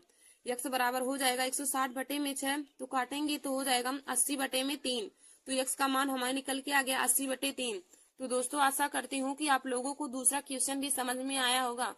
देखिए दोस्तों त्रिभुज का यह नियम जरूर आप लोग याद रखिएगा कि त्रिभुज की तीनों अंतःकोणों का योग 180 डिग्री होता है। जब भी आपको तीन जैसे त्रिभुज देकर उसमें दो कोण देकर हमें तीसरे कोण का मान पूछे, तो हमेशा यही रूल से आप लोग लगाएंगे कि त्रिभुज की तीनों अंतःकोणों का योग 180 डिग्री होता है, यानी कि कोण ए प्लस कोण बी प्लस कोण सी बराबर 180 डिग्री। इसी से हम मान हमेशा निकाल सकते हैं। और देखिए दोस्तों त्रिभुज बनने की कुछ कंडीशन भी होते हैं। तो नंबर 1 हमारा क्या होता है कि त्रिभुज की किन्हीं दो भुजाओं का योग हमेशा तीसरी भुजा से बड़ा होना चाहिए। जैसे हम दो भुजा का योग करें, जैसे ए बी प्लस में बी सी का योग जब करेंगे तो हमेशा ए सी की योग से वह बड़ा होना चाहिए। त्रिभुज की कंडीशन क्या होता है कि त्रिभुज की किन्हीं दो भुजाओं का योग हमेशा तीसरी भुजा से बड़ा होगा। जैसे हम ए प्लस बी, जैसे ए बी और बी सी को एक साथ जोड़ेंगे तो वह ए सी के मान से हमेशा बड़ा आना चाहिए। जब बड़ा आएगा तभी वह त्रिभुज संभव होगा, वरना वह त्रिभुज संभव नहीं होगा। और हमारा दूसरा नियम क्या कहता है कि दो भुजाओं का अंतर, त्रिभुज की किन्हीं दो भुजाओं का अंतर किसी तीसरी भुजा से छोटा होना चाहिए। यदि त्रिभुज का कंडीशन दूसरा क्या कहता है कि त्रिभुज की किन्हीं दो भुजाओं का अंतर तीसरी भुजा से छोटा होना चाहिए। फिर देखिए दोस्तों त्रिभुज का वर्गीकरण, तो त्रिभुज का वर्गीकरण दो प्रकार से होता है, एक भुजाओं के अनुसार, एक कोणों के अनुसार। तो कोणों के अनुसार हमारा 3 प्रकार के त्रिभुज होते हैं और भुजाओं के अनुसार भी त्रिभुज हमारा 3 ही प्रकार के होते हैं। तो कोणों में कौन कौन सा होता है, एक न्यून कोण होता है, अधिक कोण और सम कोण होता है। न्यून कोण, अधिक कोण, सम कोण। तो दोस्तों न्यून कोण क्या होता है, न्यून कोण होता है जिसमें हमारा कोण का मान जिस कोण का मान हमें 90 डिग्री से कम होता है उसे हम न्यून कोण कहते हैं, न्यून कोण त्रिभुज। और समकोण त्रिभुज क्या होता है कि समकोण त्रिभुज में जब कोण का मान 90 डिग्री हो तो वह न्यून कोण होता है। और अधिक कोण क्या होता है, अधिक कोण में जिस कोण का मान, जैसे जब कोण का मान 90 डिग्री से अधिक व 180 डिग्री से कम होता है तो हम कोण को अधिक कोण त्रिभुज कहते हैं। फिर दोस्तों हमारा 3 भुजाओं के आधार पर होता है। तो भुजाओं के आधार पर कौन कौन सा त्रिभुज होता है, नंबर 1 हमारा विषमबाहु त्रिभुज होता है, नंबर 2 समबाहु त्रिभुज और नंबर 3 हमारा समद्विबाहु त्रिभुज होता है। तो देखिए दोस्तों विषमबाहु त्रिभुज क्या होता है, तो हम इसका डिफिनीशन पहले आप लोग को बताएंगे, तो आप लोग इसे नोट कर लीजिएगा। विषमबाहु त्रिभुज का डिफिनीशन हो जाएगा कि ऐसा त्रिभुज जिसमें त्रिभुज की कोई भी भुजा बराबर ना हो। देखिए दोस्तों विषमबाहु त्रिभुज क्या होता है कि ऐसा त्रिभुज जिसमें त्रिभुज की कोई भी भुजा बराबर ना हो, ऐसा त्रिभुज जिसमें त्रिभुज की कोई भी भुजा बराबर ना हो तो उसे हम विषमबाहु त्रिभुज कहते हैं। देखिए दोस्तों विषमबाहु त्रिभुज का परिमाप क्या होता है, विषमबाहु त्रिभुज में कोई भुजा बराबर नहीं रहेगी तो उसका परिमाप हो जाएगा तीनों भुजाओं का योग, यानी कि a प्लस बी प्लस सी। विषमबाहु त्रिभुज का परिमाप होता है a प्लस बी प्लस सी। और विषमबाहु त्रिभुज का अर्ध परिमाप क्या होता है, अर्ध परिमाप यस बराबर होता है a प्लस बी प्लस सी बटे में 2। अर्ध परिमाप विषमबाहु त्रिभुज का अर्ध परिमाप हो जाएगा a प्लस बी प्लस सी बटे में 2। और विषमबाहु त्रिभुज का क्षेत्रफल क्या हो जाएगा, अंडर रूट में यस माइनस में a, यस माइनस में b, यस माइनस में c। इस फार्मूले को दोस्तों हम हीरोन का फार्मूला भी कहते हैं। हीरोन फार्मूला जब भी पूछे तो यही हीरोन फार्मूला होता है, अंडर रूट में यस यस माइनस में ए, यस माइनस में बी, यस माइनस में सी, यही हीरोन्स फार्मूला होता है। तो दोस्तों विषमबाहु त्रिभुज का परिमाप होता है ए प्लस बी प्लस सी, और अर्ध परिमाप होता है ए प्लस बी प्लस सी बटे में 2, और विषमबाहु त्रिभुज का क्षेत्रफल होता है अंडर रूट में यस, पहले ब्रैकेट में यस माइनस ए, दूसरे ब्रैकेट में यस माइनस बी, और तीसरे ब्रैकेट में यस माइनस सी, यही हमारा विषमबाहु त्रिभुज का परिमाप हो जाएगा। फिर देखिए दोस्तों हमारा अगला है समबाहु त्रिभुज। समबाहु त्रिभुज, तो देखिए दोस्तों समबाहु त्रिभुज हमारा क्या होता है। समबाहु त्रिभुज तो उसका डिफिनीशन हो जाएगा, समबाहु त्रिभुज का डिफिनीशन क्या हो जाएगा कि ऐसा त्रिभुज जिसमें त्रिभुज की सभी भुजाएं बराबर हो, ऐसा त्रिभुज जिसमें त्रिभुज की सभी भुजाएं बराबर हो उसे हम समबाहु त्रिभुज कहते हैं। तो दोस्तों आप लोग इसकी परिभाषा को नोट कर लीजिए अपने कॉपी में। ऐसा त्रिभुज जिसमें त्रिभुज की तीनों भुजाएं बराबर हो उसे हम समबाहु त्रिभुज कहते हैं। जैसे यहाँ पे हमने त्रिभुज एबीसी लिया है, त्रिभुज एबीसी में हमारी सभी भुजा बराबर रहेंगी, यानी कि भुजा ए बी बराबर भुजा बीसी बराबर भुजा एसी की, यानी कि सभी भुजा का मान हमें बराबर रहेगा। यदि जैसे हमें भुजा ए बी का मान 5 सेंटीमीटर दिया है तो अन्य दोनों भुजाओं का मान भी 5 सेंटीमीटर होगा, क्योंकि समबाहु त्रिभुज का नियम होता है कि समबाहु त्रिभुज ऐसा त्रिभुज होता है जिसमें त्रिभुज की तीनों भुजाएं बराबर हो और दोस्तों प्रत्येक कोण 60 डिग्री का हो। त्रिभुज समबाहु त्रिभुज का नियम होता है कि ऐसा त्रिभुज जिसमें त्रिभुज की तीनों भुजाएं बराबर हो और प्रत्येक कोण 60 डिग्री का हो। समबाहु त्रिभुज में प्रत्येक कोण का मान 60 डिग्री होता है। दोस्तों आप लोग इसे भी नोट कर लीजिएगा अपनी कॉपी में। तो दोस्तों यदि हम यहाँ से इसका परिमाप का फार्मूला निकालना चाहे तो परिमाप बराबर हमारा क्या होता है, किसी भी आकृति का परिमाप क्या होता है कि उसकी सभी भुजाओं का योग। तो यहाँ पे हमारी सभी भुजा ए है, तो 3 भुजा है तो ए प्लस ए यानी कि 3a हो जाएगा। तो समबाहु त्रिभुज का परिमाप हो जाएगा 3a। और समबाहु त्रिभुज के क्षेत्रफल का फार्मूला क्या होता है, अंडर रूट में 3/4 गुणे में ए स्क्वायर यानी कि भुजा का स्क्वायर, जो हमें भुजा का मान दिया रहेगा उसी का हम वर्ग कर देंगे तो हमें समबाहु त्रिभुज का क्षेत्रफल निकल के आ जाएगा। और देखिए दोस्तों समबाहु त्रिभुज की ऊंचाई का फार्मूला क्या हो जाएगा, अंडर रूट में 3/2a, अंडर रूट में 3/2a। तो देखिए दोस्तों समबाहु त्रिभुज का परिभाषा क्या हो जाएगा कि ऐसी आकृति या ऐसा त्रिभुज जिसमें त्रिभुज की सभी भुजाएं बराबर हो, ऐसा त्रिभुज जिसमें त्रिभुज की सभी भुजाएं बराबर हो तथा प्रत्येक कोण 60 डिग्री का हो उसे हम समबाहु त्रिभुज कहते हैं। समबाहु त्रिभुज का परिमाप क्या हो जाएगा 3a, समबाहु त्रिभुज का परिमाप हो जाएगा 3a और समबाहु त्रिभुज का क्षेत्रफल हो जाएगा अंडर रूट में 3/4a गुणे में भुजा स्क्वायर, अंडर रूट में 3/4 भुजा स्क्वायर। और दोस्तों समबाहु त्रिभुज की ऊंचाई का फार्मूला हो जाएगा अंडर रूट में 3/2a। फिर देखिए दोस्तों हमारा अगला है समद्विबाहु त्रिभुज। समद्विबाहु त्रिभुज क्या होता है कि ऐसा त्रिभुज, समद्विबाहु त्रिभुज का परिभाषा हो जाएगा ऐसा त्रिभुज जिसमें त्रिभुज की 2 भुजाएं बराबर हो। समद्विबाहु का मतलब देखिए दोस्तों, समद्विबाहु का मतलब जिसकी 2 भुजाएं बराबर हो। ऐसा त्रिभुज जिसकी 2 भुजाएं बराबर हो उसे हम समद्विबाहु त्रिभुज कहते हैं। ऐसा त्रिभुज जिसकी 2 भुजाएं बराबर हो उसे समद्विबाहु त्रिभुज कहते हैं। तो देखिए दोस्तों समद्विबाहु त्रिभुज ये जैसे है, इसमें हमारी 2 भुजा बराबर रहेंगी। देखिए जैसे त्रिभुज एबीसी हमारा है, त्रिभुज एबीसी है, इसमें हमारी 2 भुजा बराबर रहेंगी। तो 2 भुजा का मान ए है और तीसरी भुजा का मान हमने बी लिया है। जो 2 भुजा बराबर रहेंगी उसका मान ए मीटर है और जो भुजा बराबर नहीं रहेगी उसका मान बी मीटर लिया है। तो समद्विबाहु त्रिभुज का मतलब होता है कि ऐसी आकृति या फिर हम बोल सकते हैं ऐसा त्रिभुज जिसमें त्रिभुज की केवल 2 भुजा बराबर हो उसे हम समद्विबाहु त्रिभुज कहते हैं। देखिए दोस्तों यहाँ से यदि हम परिमाप निकालना चाहें समद्विबाहु त्रिभुज का परिमाप, तो समद्विबाहु त्रिभुज के परिमाप का फार्मूला हो जाएगा a plus A plus B, यानी कि यहाँ से करेंगे तो 2a प्लस बी हो जाएगा। तो समद्विबाहु त्रिभुज के परिमाप का फार्मूला हो जाएगा 2a प्लस में b। फिर दोस्तों यदि इसका ऊंचाई निकालना चाहे तो समद्विबाहु त्रिभुज की ऊंचाई का फार्मूला क्या हो जाएगा, अंडर रूट में 4a स्क्वायर माइनस में b स्क्वायर बटे में 2।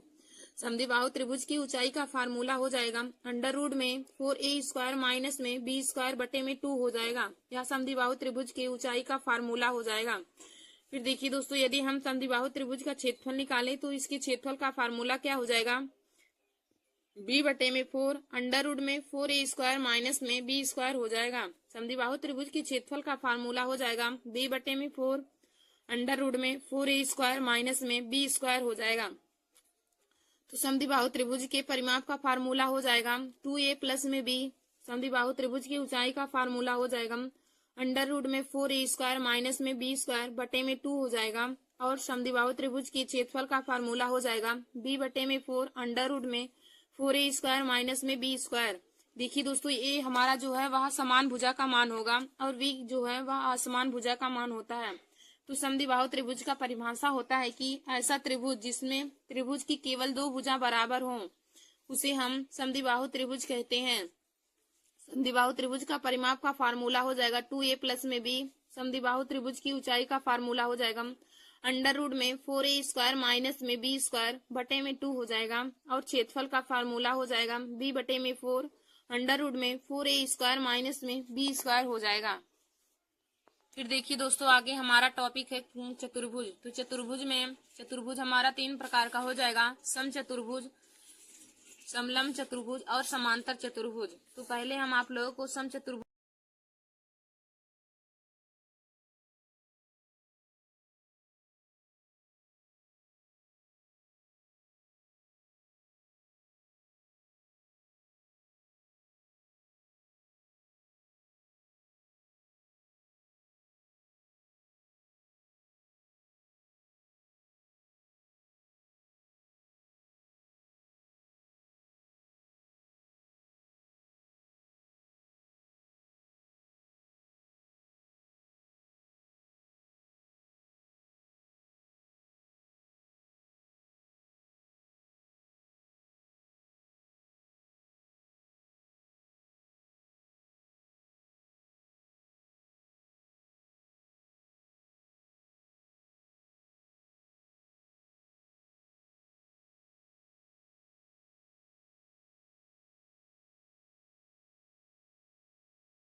नमस्कार दोस्तों, welcome to my YouTube channel. आज मैं आप सभी लोगों को मैथ में मेंसुरेशन में आगे के टॉपिक को बताऊंगी। देखिए दोस्तों, हमने एक टॉपिक और भी बनाया था मेंसुरेशन का। उसमें हमने आप लोगों को त्रिभुज की डिफिनीशन और त्रिभुज के प्रकार के बारे में और चतुर्भुज के प्रकार के बारे में बताया था, जो हमारे 2D आकृति में आते हैं। और आज हम आप लोगों को बताएंगे मेंसुरेशन में 3D आकृति के बारे में। तो देखिए दोस्तों, हमारे 3D आकृति में कौन कौन से आकृति आते हैं। तो हमारा नंबर 1 है घन यानी कि क्यूब। नंबर 2 हमारा है घनाभ यानी कि क्यूबिड। नंबर 3 है बेलन यानी कि सिलेंडर। नंबर 4 है गोला यानी कि स्फीयर। और दोस्तों, गोला के बाद अर्धगोला होता है यानी हेमी स्फीयर। फिर हमारा होता है शंकु यानी कि कोन। और हमारा फिर आगे हो जाएगा छिन्नक भी हमारा 3D आकृति में आता है। तो देखिए दोस्तों, हम 3D आकृति में घनाभ, बेलन, गोला, अर्धगोला, शंकु और छिन्नक के बारे में पढ़ेंगे। इन सभी के बारे में हम आप लोग को बताएंगे और इन सभी से संबंधित फार्मूला भी बताएंगे, जिससे मेंसुरेशन में सवाल लगाने में कोई दिक्कत ना हो। देखिए दोस्तों, हम पहले आप लोग हेडिंग डालेंगे घनाभ यानी कि क्यूबिड। घनाभ के बारे में हम घनाभ का डिफिनीशन बताएंगे और उससे संबंधित आप लोगों को फार्मूला भी बताएंगे। तो आप लोग हेडिंग डालिए घनाभ यानी कि क्यूबिड। तो इसमें लिखेंगे 6 आयताकार फलकों से घिरी हुई आकृति को घनाभ कहते हैं। घनाभ का परिभाषा क्या होता है कि 6 आयताकार फलकों से घिरी हुई आकृति को घनाभ कहते हैं। देखिए दोस्तों, घनाभ का डिफिनीशन क्या हो जाएगा कि 6 आयताकार फलकों से घिरी हुई आकृति को घनाभ कहते हैं। तो घनाभ क्या हो जाएगा, देखिए दोस्तों, घनाभ का हमारा फिगर यही हो जाएगा। 6 आयताकार फलकों से घिरी हुई आकृति को हम घनाभ कहते हैं।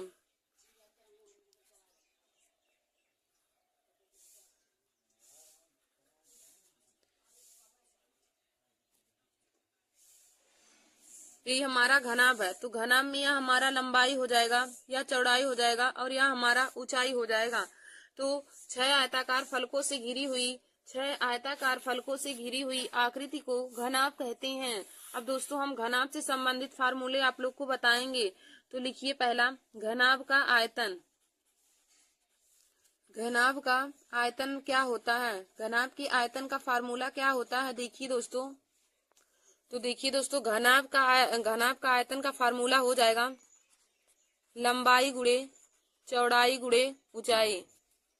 लंबाई गुणे चौड़ाई गुणे ऊंचाई यानी कि यल गुणे बी गुणे एच। तो घनाभ का आयतन का फार्मूला हो जाएगा यल बी एच, लंबाई गुणे चौड़ाई गुणे ऊंचाई। घनाभ के आयतन का फार्मूला हो जाएगा लंबाई गुणे चौड़ाई गुणे ऊंचाई। फिर हम आगे देखेंगे घनाभ का संपूर्ण पृष्ठीय क्षेत्रफल। घनाभ का विकर्ण हम देखेंगे पहले। घनाभ का विकर्ण का फार्मूला क्या होता है, घनाभ का विकर्ण का फार्मूला क्या होता है। तो देखिए दोस्तों, घनाभ की विकर्ण का फार्मूला होता है अंडर रूट में यल स्क्वायर प्लस में बी स्क्वायर प्लस में एच स्क्वायर। अंडर रूट में यल स्क्वायर प्लस में बी स्क्वायर प्लस में एच स्क्वायर यानी कि घनाभ के विकर्ण का फार्मूला होता है लंबाई स्क्वायर प्लस में चौड़ाई स्क्वायर प्लस में ऊंचाई स्क्वायर। घनाभ का विकर्ण होता है लंबाई स्क्वायर प्लस में चौड़ाई स्क्वायर प्लस में ऊंचाई स्क्वायर। और घनाभ का आयतन होता है लंबाई गुणे चौड़ाई गुणे ऊंचाई। फिर हम आगे देखेंगे कि घनाभ का संपूर्ण पृष्ठीय क्षेत्रफल बराबर घनाभ का संपूर्ण पृष्ठीय क्षेत्रफल। घनाभ का संपूर्ण पृष्ठीय क्षेत्रफल घनाभ का संपूर्ण पृष्ठीय क्षेत्रफल का फार्मूला क्या हो जाएगा 2 इंटू में एल बी प्लस में बी एच प्लस में एच एल। 2 इंटू में एल बी प्लस में बी एच प्लस में एच एल यानी कि 2 इंटू में हो जाएगा लंबाई गुणे चौड़ाई प्लस चौड़ाई गुणे ऊंचाई प्लस ऊंचाई गुणे लंबाई। तो घनाभ का संपूर्ण पृष्ठीय क्षेत्रफल हो जाएगा 2 इंटू में लंबाई गुणे चौड़ाई प्लस में चौड़ाई गुणे ऊंचाई प्लस में ऊंचाई गुणे लंबाई। यह घनाभ का संपूर्ण पृष्ठीय क्षेत्रफल हो जाएगा। और घनाभ के विकर्ण का फार्मूला क्या हो जाएगा अंडर रूट में लंबाई स्क्वायर प्लस में चौड़ाई स्क्वायर प्लस में ऊंचाई स्क्वायर हमारा घनाभ के विकर्ण का फार्मूला हो जाएगा। और दोस्तों घनाभ के आयतन का फार्मूला क्या हो जाएगा, लंबाई गुणे चौड़ाई गुणे में ऊंचाई। घनाभ के आयतन का फार्मूला हो जाएगा लंबाई गुणे चौड़ाई गुणे ऊंचाई। घनाभ का आयतन को दोस्तों इंग्लिश में वॉल्यूम बोलते हैं और विकर्ण को डायगोनल और संपूर्ण पृष्ठीय क्षेत्रफल को हो जाएगा टोटल सरफेस एरिया। संपूर्ण का हो जाएगा टोटल और पृष्ठीय का हो जाएगा सरफेस क्षेत्रफल का एरिया। तो घनाभ का संपूर्ण पृष्ठीय क्षेत्रफल यानी कि total surface area equal to हो जाएगा 2 इंटू में लंबाई गुणे में चौड़ाई प्लस में चौड़ाई गुणे में ऊंचाई प्लस में ऊंचाई गुणे में लंबाई। यही घनाभ की संपूर्ण पृष्ठीय क्षेत्रफल का फार्मूला हो जाएगा। यानी कि घनाभ के क्यूबिड ऑफ टोटल सरफेस एरिया। तो 2 इंटू में LB प्लस में BH प्लस में HL यही हो जाएगा। और घनाभ का विकर्ण क्यूबिड ऑफ डायगोनल्स तो अंडर रूट में L स्क्वायर प्लस में B स्क्वायर प्लस में H स्क्वायर हो जाएगा। और घनाभ का आयतन यानी कि क्यूबिड ऑफ वॉल्यूम ऑफ क्यूबिड तो हो जाएगा LVH। लंबाई गुणे में चौड़ाई गुणे में ऊंचाई हमारा हो जाएगा।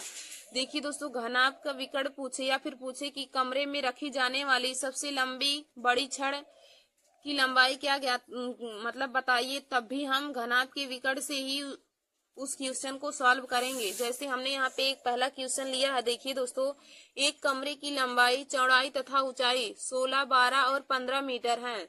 एक कमरे की लंबाई चौड़ाई ऊंचाई 16, 12 और 15 मीटर है। तो उस कमरे में रखी जा सकने वाली सबसे लंबी छड़ की लंबाई क्या है। देखिए दोस्तों हमें क्वेश्चन दिया है कि एक कमरे की लंबाई चौड़ाई और ऊंचाई 16, 12 और 15 मीटर है। तो उस कमरे में रखी जाने वाली सबसे लंबी छड़ की लंबाई क्या होगी।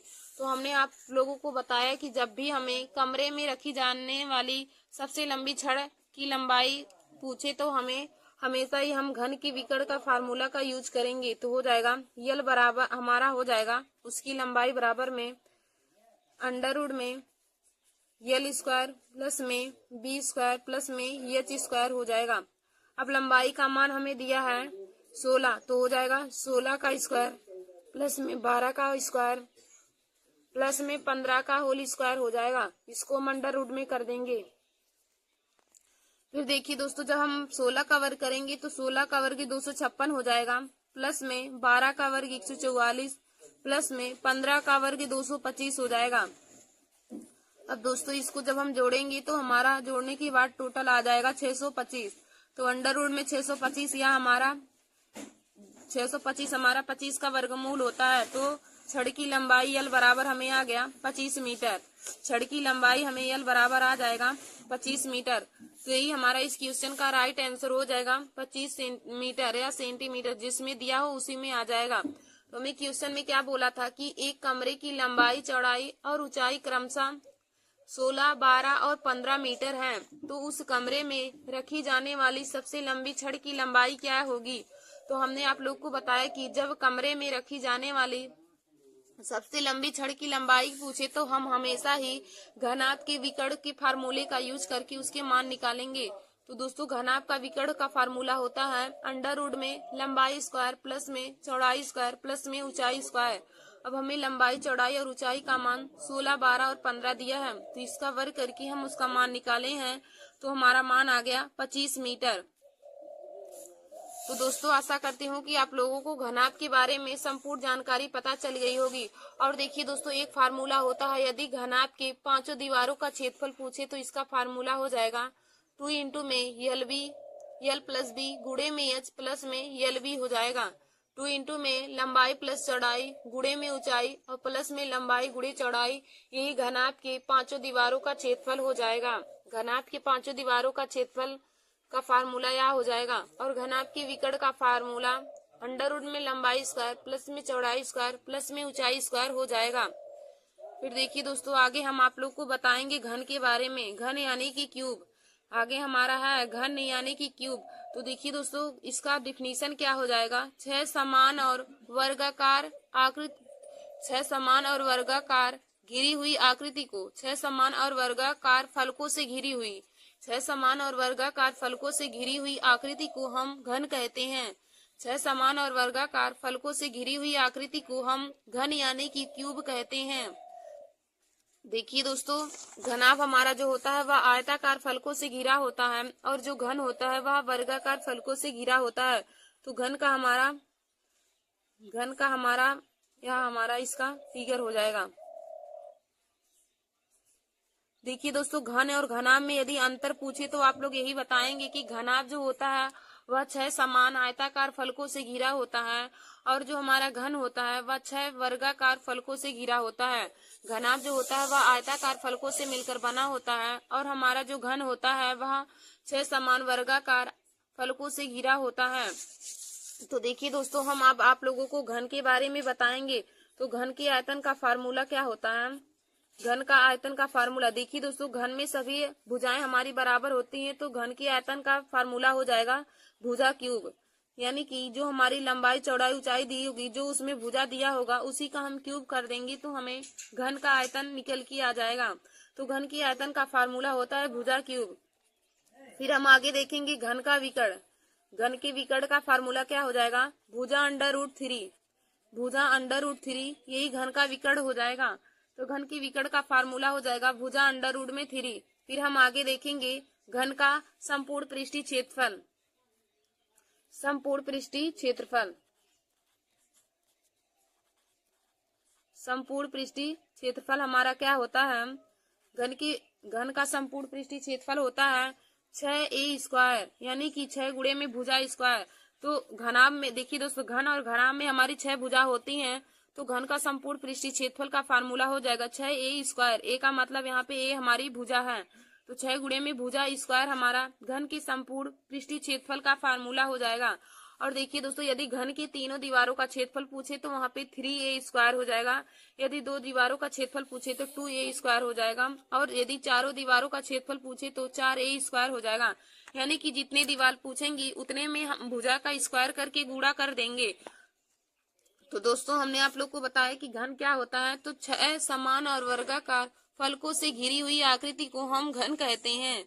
6 समान और वर्गाकार फलकों से घिरी हुई आकृति को घन कहते हैं। तो देखिए दोस्तों, घन के आयतन का फार्मूला हो जाएगा भुजा क्यूब। ए क्यूब यानी कि भुजा का क्यूब घन के आयतन का फार्मूला हो जाएगा। घन का विकर्ण का फार्मूला होता है भुजा √3 और घन की चारों दीवारों का क्षेत्रफल का फार्मूला हो जाएगा 4a²।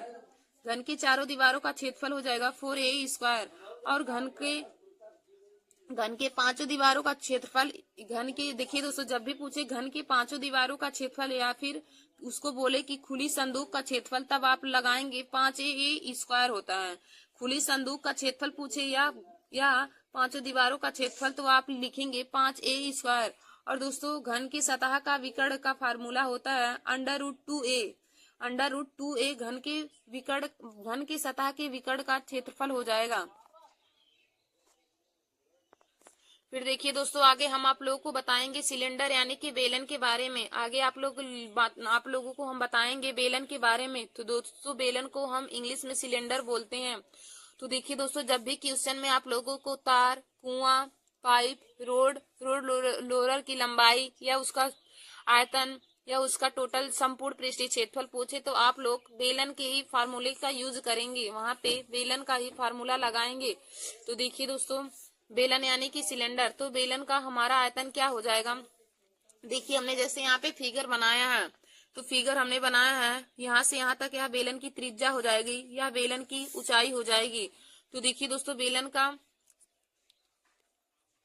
कर्व सरफेस एरिया यानी कि बेलन का पृष्ठीय क्षेत्रफल। तो बेलन के पृष्ठीय क्षेत्रफल का फार्मूला क्या होता है? जैसे देखिए दोस्तों, यही हमारा बेलन है, यहाँ से यहाँ तक यह त्रिज्या हो जाएगी, यह बेलन की हमारी ऊंचाई हो जाएगी, यह त्रिज्या या बेलन की ऊंचाई। तो देखिए दोस्तों, आप लोग लिखेंगे बेलन का आयतन। बेलन के आयतन का फार्मूला क्या हो जाएगा? बेलन का आयतन का फार्मूला हो जाएगा हमारा πr²h। बेलन का आयतन का फार्मूला हो जाएगा πr²h। फिर देखिए दोस्तों, बेलन का वक्र पृष्ठीय क्षेत्रफल। बेलन का वक्र पृष्ठीय क्षेत्रफल। बेलन का वक्र पृष्ठीय क्षेत्रफल का फार्मूला क्या हो जाएगा? 2πrh। बेलन का वक्र पृष्ठीय क्षेत्रफल का फार्मूला हो जाएगा 2πrh। और फिर हम आगे देखेंगे बेलन का संपूर्ण पृष्ठीय क्षेत्रफल। बेलन का संपूर्ण पृष्ठीय क्षेत्रफल। तो देखिए दोस्तों, बेलन का संपूर्ण पृष्ठीय क्षेत्रफल का फार्मूला क्या हो जाएगा, 2 पाई आर ब्रैकेट में एच प्लस में आर हो जाएगा। बेलन के संपूर्ण पृष्ठीय क्षेत्रफल का फार्मूला हो जाएगा 2 पाई आर ब्रैकेट में एच प्लस आर, और बेलन के आयतन का फार्मूला हो जाएगा पाई आर स्क्वायर एच, और बेलन के वक्र पृष्ठीय क्षेत्रफल का फार्मूला हो जाएगा 2 पाई आर एच। देखिए दोस्तों, बेलन के वक्र पृष्ठीय क्षेत्रफल का फार्मूला हो जाएगा 2 पाई आर एच, बेलन के आयतन का फार्मूला हो जाएगा पाई आर स्क्वायर एच, और बेलन की संपूर्ण पृष्ठीय क्षेत्रफल का फार्मूला हो जाएगा 2 पाई आर ब्रैकेट में एच प्लस में आर। और दोस्तों, बेलन के आधार का क्षेत्रफल पूछे, बेलन के आधार का क्षेत्रफल, बेलन के आधार का क्षेत्रफल। देखिए दोस्तों, यह जो हमारा बेलन का आधार है यह एक वृत्ताकार है। बेलन का आधार है तो वृत्ताकार है, तो बेलन के आधार का क्षेत्रफल यानी कि वृत्त का क्षेत्रफल, तो वृत्त का क्षेत्रफल हमारा पाई आर स्क्वायर होता है। तो हमारा हो जाएगा पाई आर स्क्वायर। बेलन के आधार का क्षेत्रफल हो जाएगा पाई आर स्क्वायर, क्योंकि बेलन का जो आधार है वह वृत्ताकार है, तो बेलन के आधार का क्षेत्रफल हो जाएगा पाई आर स्क्वायर। देखिए दोस्तों, पाई का मान होता है 22/7, या फिर हम यदि दशमलव में लिखें तो 3.14 होता है।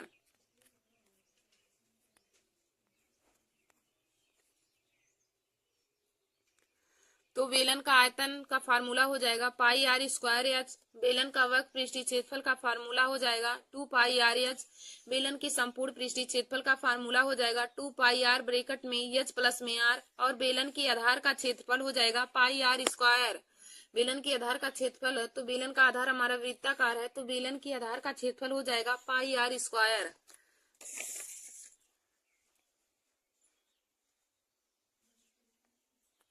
फिर देखिए दोस्तों, आगे हम आप लोगों को शंकु के बारे में बताएंगे। शंकु, इसको हम इंग्लिश में कोन बोलते हैं। शंकु को इंग्लिश में कोन बोला जाता है। तो देखिए दोस्तों, यह हमारा शंकु का फिगर है। यहाँ से यहाँ तक यह शंकु की त्रिज्या है, और यह शंकु की ऊंचाई है, और जो यह हमारा है यह शंकु की तिर्यक ऊंचाई है। तो आगे हम आप लोगों को शंकु के बारे में बताएंगे। तो हमारा यही जैसे शंकु है, शंकु, इसको हम इंग्लिश में कोन बोलते हैं। तो यही देखिए दोस्तों, शंकु का हमारा फिगर है।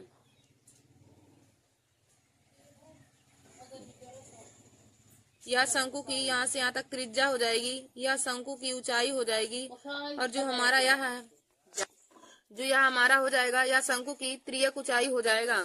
तो देखिए दोस्तों, शंकु का यह तिर्यक ऊंचाई हो जाएगा, यह ऊंचाई हो जाएगा, और यहाँ से यहाँ तक यह शंकु की त्रिज्या हो जाएगी।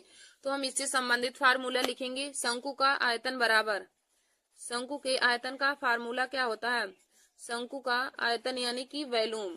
तो शंकु के आयतन का फार्मूला होता है 1/3 पाई आर स्क्वायर एच।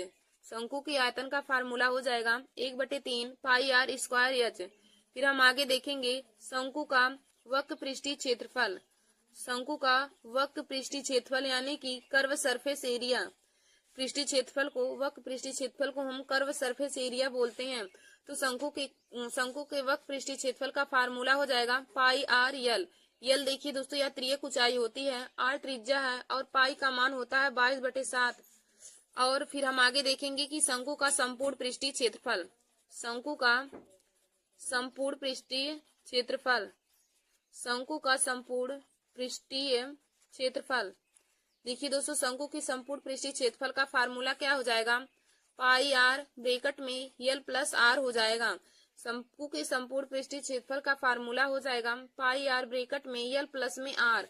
और देखिए दोस्तों, शंकु की तिर्यक ऊंचाई यल बराबर क्या होता है फार्मूला, शंकु की तिर्यक ऊंचाई यल बराबर, शंकु की तिर्यक ऊंचाई, शंकु की तिर्यक ऊंचाई यल बराबर होता है अंडर रूट में एच स्क्वायर प्लस में आर स्क्वायर।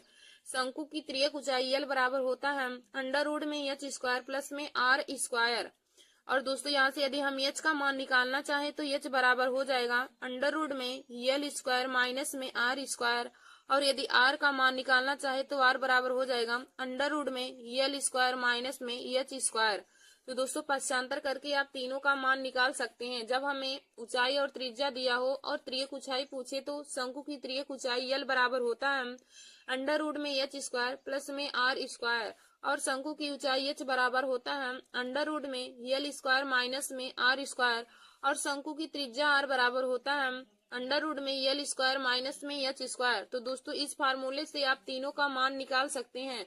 हमने तीनों का फार्मूला भी बता दिया है। अब देखिए दोस्तों, हमने आप लोग को शंकु के बारे में बताया, तो शंकु के आयतन का फार्मूला हो जाएगा 1/3 पाई आर स्क्वायर एच। शंकु के आयतन का फार्मूला हो जाएगा 1/3 पाई आर स्क्वायर एच। फिर शंकु के वक्र पृष्ठीय क्षेत्रफल क्या हो जाएगा, पाई आर एल। फिर देखिए दोस्तों, अगला हमारा हमने आप लोग को बताया शंकु का संपूर्ण पृष्ठीय क्षेत्रफल। तो शंकु की संपूर्ण पृष्ठीय क्षेत्रफल का फार्मूला क्या हो जाएगा, पाई आर ब्रैकेट में एल प्लस में आर। शंकु की संपूर्ण पृष्ठीय क्षेत्रफल का फार्मूला हो जाएगा पाई आर ब्रैकेट में एल प्लस में आर।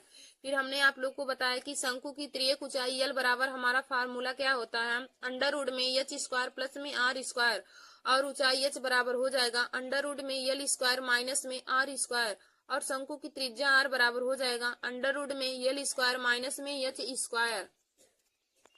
फिर दोस्तों हमारा अगला टॉपिक है आगे हमारा गोला यानी कि स्फीयर। गोला को हम इंग्लिश में स्फीयर बोलते हैं।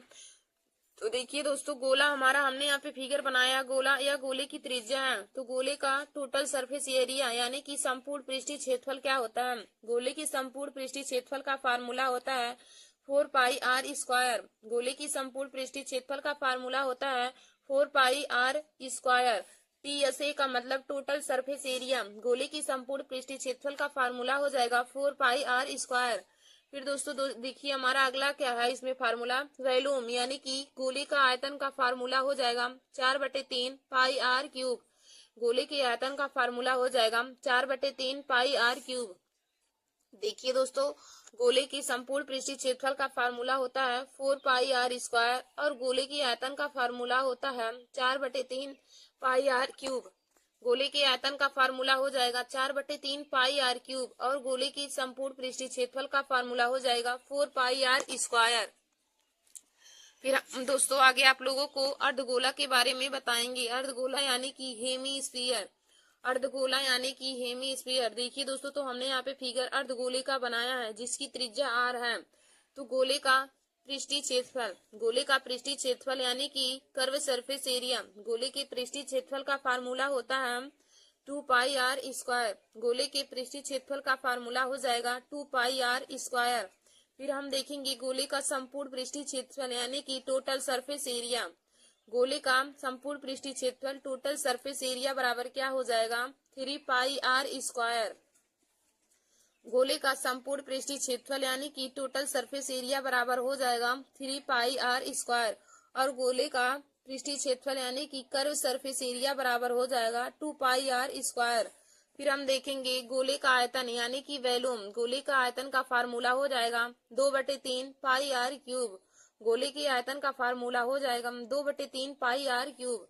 तो देखिए दोस्तों, गोले का यदि पृष्ठीय क्षेत्रफल पूछे, गोले का वक्र पृष्ठीय क्षेत्रफल पूछे तो गोले अर्धगोले का, यदि गोले का पृष्ठीय क्षेत्रफल का फार्मूला पूछे तो गोले के पृष्ठीय क्षेत्रफल का फार्मूला होता है 2 पाई आर स्क्वायर, और गोले के अर्धगोले की संपूर्ण पृष्ठीय क्षेत्रफल का फार्मूला होता है 3 पाई आर स्क्वायर, और अर्धगोले का आयतन होता है इसका फार्मूला 2/3 पाई आर क्यूब। तो दोस्तों हमने आप लोग को गोले और अर्धगोले के बारे में अंतर बता दिया। गोले को इंग्लिश में स्फीयर और अर्धगोले को इंग्लिश में हेमी स्फीयर बोलते हैं। तो गोले का संपूर्ण पृष्ठीय क्षेत्रफल होता है 4 पाई आर स्क्वायर, और गोले का आयतन होता है 4/3 पाई आर क्यूब। और देखिए दोस्तों, अर्धगोले का पृष्ठीय क्षेत्रफल होता है 2 पाई आर स्क्वायर, और अर्धगोले का संपूर्ण पृष्ठीय क्षेत्रफल 3 पाई आर स्क्वायर होता है, और गोले का आयतन होता है 2/3 पाई आर क्यूब। फिर देखिए दोस्तों, आगे हम देखेंगे छिन्नक यानी कि फ्रस्टर कोण। छिन्नक, देखिए दोस्तों, यही छिन्नक का हमारा यही आकृति होता है, छिन्नक की आकृति यही होती है। तो देखिए दोस्तों, छिन्नक का त्रियक ऊंचाई छिन्नक की त्रियक ऊंचाई एल स्क्वायर बराबर क्या होता है, एच स्क्वायर प्लस में आर माइनस में आर स्क्वायर। देखिए दोस्तों, यह छिन्नक की आंतरिक त्रिज्या होती है और यह छिन्नक की बाहरी त्रिज्या होती है। तो छिन्नक में दो त्रिज्याएं होती है, एक आंतरिक एक बाहरी। तो बाहरी त्रिज्या हमारी आर और आंतरिक त्रिज्या स्मॉल आर होती है, और यह छिन्नक की ऊंचाई है और यह छिन्नक की त्रियक ऊंचाई है। तो देखिए दोस्तों, छिन्नक का चिन्हक की त्रियक ऊंचाई यल स्क्वायर बराबर हमारा फार्मूला हो जाएगा एच स्क्वायर प्लस में आर माइनस में आर का होल स्क्वायर। चिन्हक की त्रियक ऊंचाई यल स्क्वायर बराबर हो जाएगा एच स्क्वायर प्लस में capital R minus small R का होल स्क्वायर। फिर दोस्तों हम आगे देखेंगे छिन्नक के आयतन का फार्मूला। तो छिन्नक का आयतन v बराबर हमारा फार्मूला हो जाएगा 1/3 पाई एच, फिर ब्रैकेट में R square small R square plus में कैपिटल आर स्क्वायर प्लस में आर इंटू में आर हो जाएगा। छिन्नक का आयतन का फार्मूला हो जाएगा 1/3 पाई एच, फिर ब्रैकेट में आर स्क्वायर प्लस में आर स्क्वायर प्लस में आर इंटू में आर हो जाएगा। फिर हम आगे देखेंगे छिन्नक का वक्र पृष्ठीय क्षेत्रफल। छिन्नक के वक्र पृष्ठीय क्षेत्रफल का फार्मूला क्या हो जाएगा, पाई एल ब्रैकेट में आर प्लस में आर हो जाएगा। और छिन्नक के संपूर्ण पृष्ठीय क्षेत्रफल का फार्मूला क्या हो जाएगा, पाई एल ब्रैकेट में आर प्लस में आर, फिर प्लस में पाई आर स्क्वायर, फिर प्लस में पाई आर स्क्वायर। धन्यवाद दोस्तों, ऐसे ही वीडियो को देखने के लिए और मैथ की अन्य महत्वपूर्ण टॉपिक को पाने के लिए और जीके और हिंदी के भी महत्वपूर्ण टॉपिक को पाने के लिए आप सभी लोग हमारे YouTube channel Nancy Success classes को सब्सक्राइब कर लीजिए और अपने दोस्तों में शेयर करना ना भूलिए। देखिए दोस्तों, हमने आप लोगों को फिर आगे हम देखेंगे खोखला गोला। देखिए दोस्तों, खोखला गोला, इसको हम इंग्लिश में हेलो स्फीयर बोलते हैं। तो यही हमने खोखले गोले, यही देखिए दोस्तों, खोखले गोले का यही जो अंदर का है इसी का हमें जो निकालना रहता है खोखला गोला। इसमें क्या हो जाएगा, यही जो हमारा जो हमने यहाँ पे यही रंगा हुआ भाग लिया है तो यह हमारा खोखला गोला होता है। तो खोखले गोले के आयतन का फार्मूला क्या हो जाएगा, 4/3 pi capital R cube minus में 4/3 पाई स्मॉल आर क्यूब। यही हमारे खोखले गोले का आयतन का फार्मूला हो जाएगा। इसको हम ऐसे भी लिख सकते हैं 4/3 पाई ब्रैकेट में आर क्यूब माइनस में आर क्यूब, यानी कि कैपिटल आर का क्यूब माइनस में स्मॉल आर का क्यूब। तो खोखले गोले के आयतन का फार्मूला हो जाएगा 4/3 pi capital R cube minus में स्मॉल आर का क्यूब हो जाएगा। फिर हम आगे देखेंगे कि खोखले गोले के संपूर्ण पृष्ठीय क्षेत्रफल। खोखले गोले का संपूर्ण पृष्ठीय क्षेत्रफल यानी कि टोटल सरफेस